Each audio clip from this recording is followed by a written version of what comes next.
Hi, I recently discovered that one of my staff has been stealing from my business. She's our longest serving person and has been our best performer. I am considering letting her go, but also afraid that it might affect the business. Thank you for the question. We'd share a few things, a few tips that hopefully would help you make the decisions that you need to make. The first thing we'll be sharing would be inquiry. An inquiry, we mean ask questions, have a conversation with this person to really understand what's going on. The first thing is you want to be sure that it's not just this person that's involved in this theft. Are there other members of your team who are also stealing?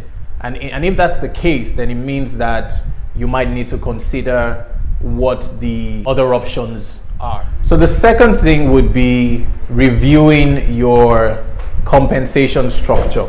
All right, it's important that you review. If you find out from inquiry that it's more than one person involved and it's almost a team-wide practice, then it means that there might be something going on with your compensation structure, and perhaps you might do much better or start thinking about some other options that you could explore in trying to curtail the practice of theft in your business.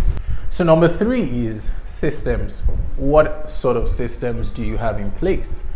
That is also very important, because if you have people who are really desperate for whatever reason and you don't have safeguards against things like theft, there is a tendency that because they can, people will steal.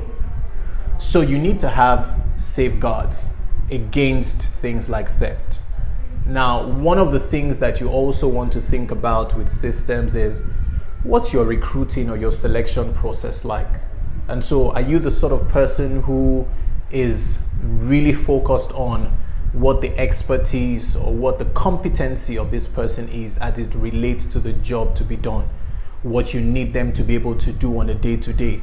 Are you an employer who looks or focuses on other parts of the competencies, like the behaviors, like character?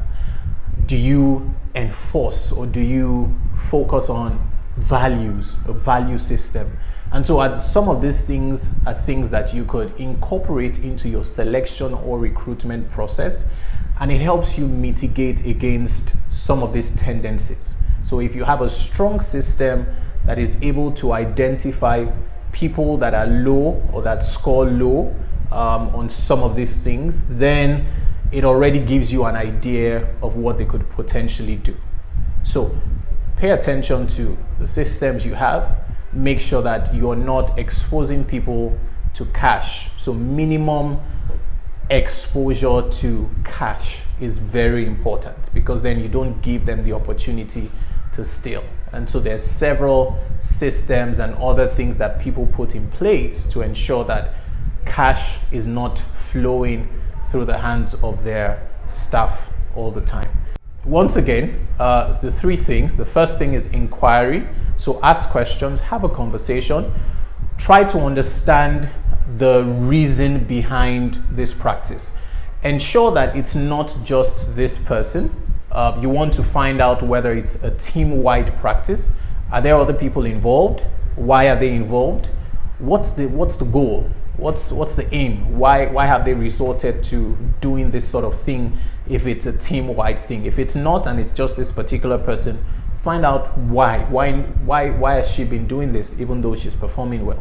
The second thing would be review or reflection, which is, again, from what you get from the inquiry, it helps you then really sit down and find out whether there are adjustments that need to be made to your compensation structure.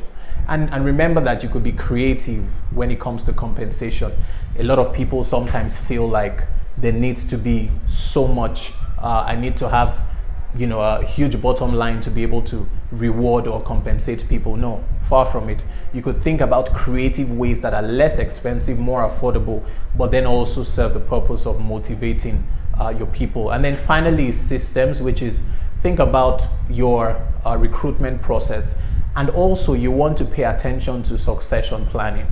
It's important that you think about succession because you had mentioned that this person is your top performer. Now, you don't want to have one person on your team who's reeling in a lot of the cash or profit. You want to make sure that there are as many people on your team as possible who are high performers, and not just one person. And so that means that there needs to be greater support from the business, from the organization to these people, especially those who you think have potential. What are the systems you're putting in place in terms of learning and development to help them improve competencies, improve expertise in these areas, and then also even character building. How do they move and transition into leadership roles or supervisory roles? So these three things we're hoping are things that you could take into consideration as you make the final decision, because again, we're working with the information you've given to us and you're privy to so much more that's going on within the context of your business, and we appreciate that we cannot give you a cookie cut answer. But hopefully these three tips should be helpful, and we look forward to actually hearing from you on how useful they were to you. Thank you.